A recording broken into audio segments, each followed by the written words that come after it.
Welcome back to Runecast, everybody. I have Misti Siren Tarot with me today, and she had bought. Tell me about this deck when you were looking at it. I like the bicycle card playing cards. I use playing cards a lot at Psycho Tarot and Siren Tarot. And I saw the runes and I thought, well, that's just a surefire winner. I'll let you take a look at this, Runesters. So it's like a bicycle. It's a bicycle playing cards. Deck of playing cards, right? But I think the runes repeat, so it has 2 of each, I think. Yeah. So we're going to take a look at this, as well as I'm going to load 24 of these cards. Are we going to do a reading? No, I'm just going to load these and talk about. But we're going to do a reading later at Psycho Tarot, a collab. Yes, with at Psycho Tarot and runes. We'll do in all signs? Yeah, in all signs. Okay, cool.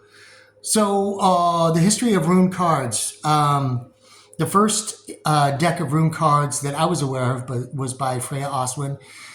She did a 24 card deck, and in the 90s, I think it was the early 90s. Okay, so I know the first 2. That's Fihu. That's a ruse. Okay, I did put these in order. That's Thursaz. Thurzaz, Ansuz, Rideho, Kinaz. And see, I geek out over the numbers because I do numerology. Right. I talk about numerology. So 2, Cancer, 3, Sagittarius, So 4, let's Aquarius, see if 5, Virgo, 6, Venus, 7, Pisces. Let's see 8, how the Capricorn. let's 8's see how my the numbers favorite. go. There's not That's Gibo. 8. Right, Gibo. God, that incense smells amazing. That's Pertho. Wunjo is 9. Oh, Wunjo. I get Wunjo mixed up. Hagalas. 10. Not these. Something's off here. And that's synchronicity, but it's the Knight of Pentacles for not these.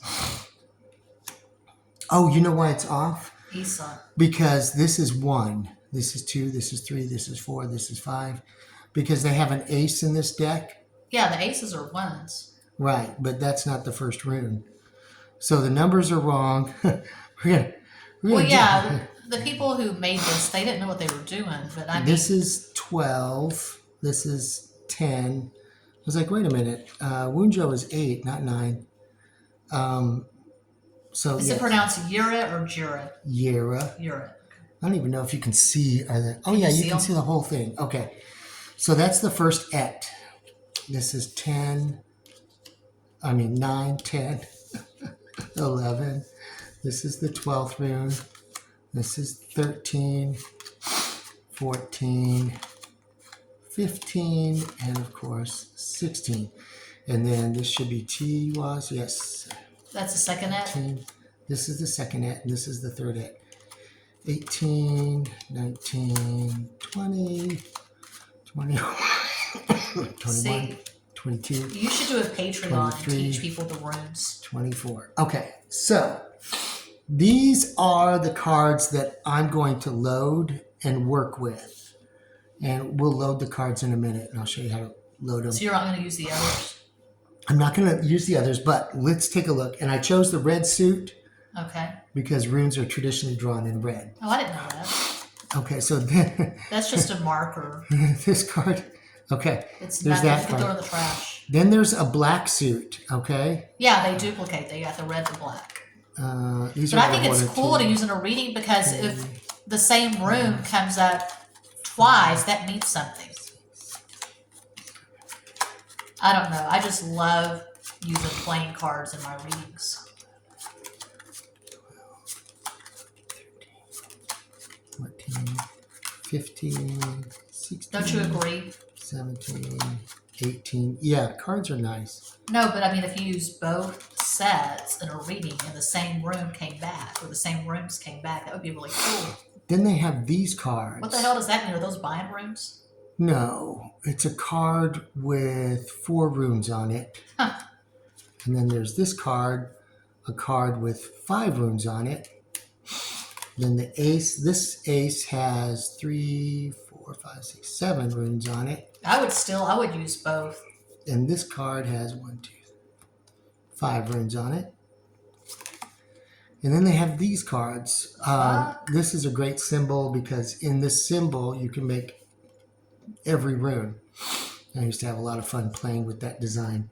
Not so much the outer star pattern, but just the inner pattern with like the crystalline structure and how you can make every rune in the structure that way.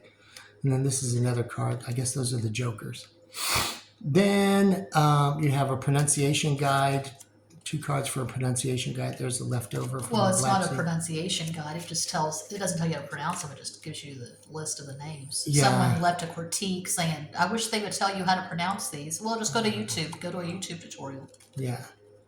So anyway, fun. I might put the black suit in with the deck and shuffle it in for a reading. But Isn't this gorgeous? I don't know what that is. I can't recall the names of crystals. I'm really bad at that. that's a beautiful like marble stone. So these are our 24 cards. I'm gonna put them back in order. Ooh, look at this. Oh, that's beautiful. Okay, guys. So have you ever loaded a set of runes? I don't know if you've ever loaded a set of runes, but this would be just like what I would load a rune stave or a rune stone if I had a set of rune stones. I'll get some sage going. I'm going to put them in this jar. The cards? Yes, and I'm going to load and I'm going to blow sage in this jar and seal it up for a bit and let them sit there and get fully saged. But if you're ready to take this little journey with me and loading runes into these objects, let me put some sage going here.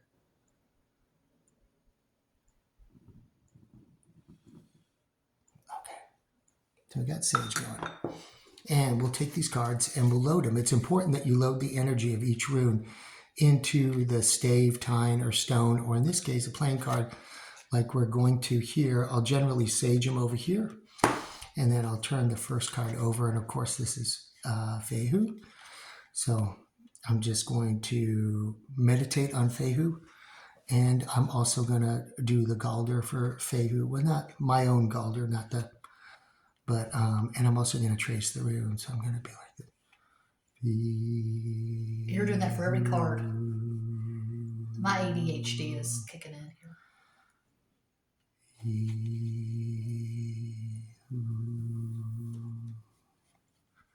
Okay. And I'm holding this card. I'm thinking Fehu thoughts. That's how you load.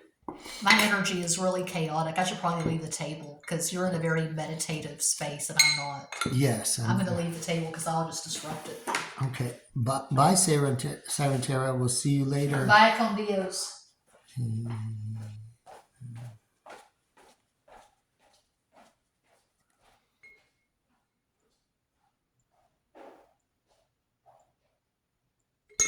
And we'll do that for each one.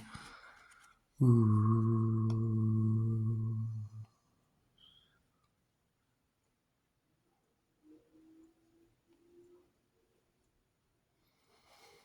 And I have my own little visualization for these runes. And I see the image of the Arrakis beast when I'm thinking of Uruz, that strong, now extinct animal that used to roam Europe. Strong, healthy, vibrant of the earth.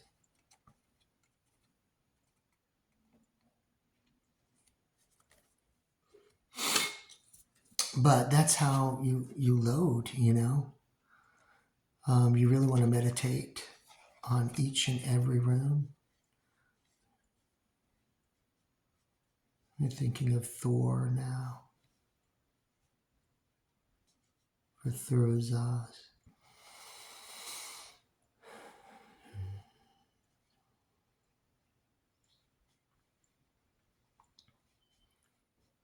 Okay. So I won't go through the whole 24 because it's going to take a minute, right? But the idea is I'll put them in this jar, get a good little sage brush fire going here, and I'll show you the end result. Come on. There we go. There's a little sage brush fire going. Yay. Okay. And you want to blow the smoke in there.